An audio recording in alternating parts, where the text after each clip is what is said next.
He doesn't run anything. Let him eat with the staff. Madison, my wife's sister, the bride, let it fly like a joke meant for the room and a wound meant for me.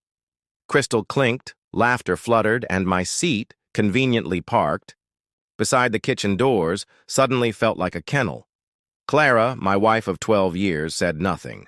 I smiled, took out my phone, and told the only person who needed to hear from me 3 words. Cancel the contract. By the time the champagne glass slipped from Stephen Langford Sr.'s fingers and shattered on Belmont Country Club marble, the $30 million centerpiece of the Fairmont-Langford merger was gone. Warren Fairchild, the lead investor, stared at his screen, found my eyes, and walked out without finishing his sentence. The room went from orchestra to dial tone.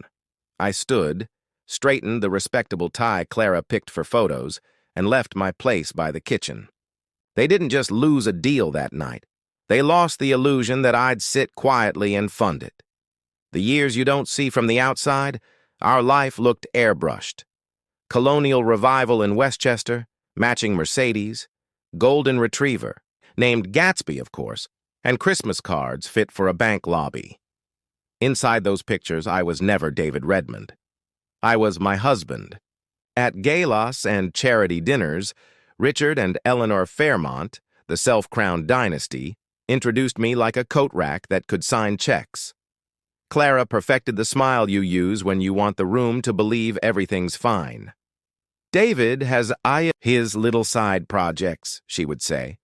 That little side project was Redmond Freight Solutions, a logistics company built from a rented Queens warehouse into an 8-figure operation that moved parts and products faster than men who golf at noon. Every time the Fairmonts tripped over their own grandeur, Eleanor's gallery short on cash, Madison's boutique drowning in inventory, Richard's latest visionary investment turning to dust, Clara would drift into the kitchen with the soft voice of a weather report. Daddy's having some cash flow issues. Maybe you could help, just until the Peterson deal closes. I helped. Quiet checks, quiet introductions, quiet fixes. When Fairmont Industries was 6 weeks from bankruptcy, after a losing streak of tech fads, a green energy mirage, and crypto roulette, Richard called me at 2 a.m. in a bathrobe and panic. "How much stabilizes it?" I asked. 22, he said, like he was asking for lunch money. I raised it, not with headlines, with phone calls, reputations, and a restructuring that put their supply chain on rails. The Wall Street Journal thanked strategic advisors. Madison told Forbes that family strength carries you through. I learned 2 things. They loved my money, and they loved forgetting where it came from. The empire they planned for me. Madison's engagement to Stephen Langford III wasn't an announcement. It was a product launch. The families designed a holding company, Langford Fairmont International, to buy mid-size transport outfits and stack them into a vertical kingdom. The cherry on top, the credibility, the engine, was supposed to be my company. Richard pitched it at lunch between bites of salmon. I would be COO of their logistics division. Redmond Freight Solutions would be valued at $40 million, paid, in stock of a company that did not yet exist, run by a board where the Langfords and Fairmonts held the pen. In return, I'd get a title and access to Stephen's golf buddies. I said I'd think about it, which in country club dialect means absolutely not. That night I drafted 2 documents, one authorizing my company's entry, the other a clean cancellation. I slept fine. The company they never saw. Being invisible has a perk. No one watches what you build. 7 years earlier, I'd started North Harbor Holdings, a boring name for a quietly vicious idea. We invested in companies that did real work. AI that shaved, miles-off delivery routes, packaging that cut waste and cost, renewables that actually produced power. 43 companies across a dozen states, each threaded to the next, so value compounded.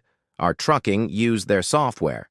Our factories used their energy. Our partners used our packaging. No press releases, just results. CEOs called me for advice before they called banks. Business schools invited me to speak while my in-laws introduced me as Clara's husband. Let them. The rehearsal, the whisper, the laugh.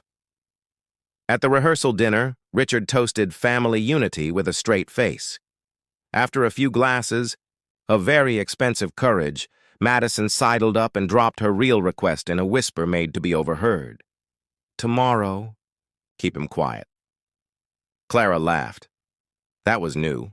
The rest I'd learned to swallow. Not that. I finished my drink, went upstairs and placed the second document, the cancellation, on top of the authorization. 3 words back to the ballroom. Orchids like a snowstorm, ice sculptures sweating under chandeliers. Madison glided, made sure she had an audience, and announced my station with the staff.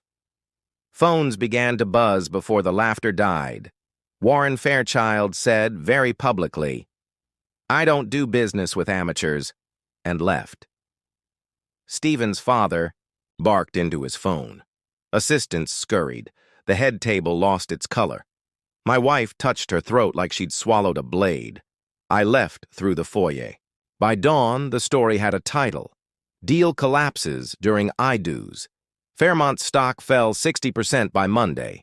By Friday, suppliers wanted cash up front, and 3 marquee clients were gone. 7 days later, Richard called me sounding old. Why would you do this to family? Because you let me sit with the staff, I said. The line stayed open, heavy with 12 years of what they called love, and what I finally named contempt with manners.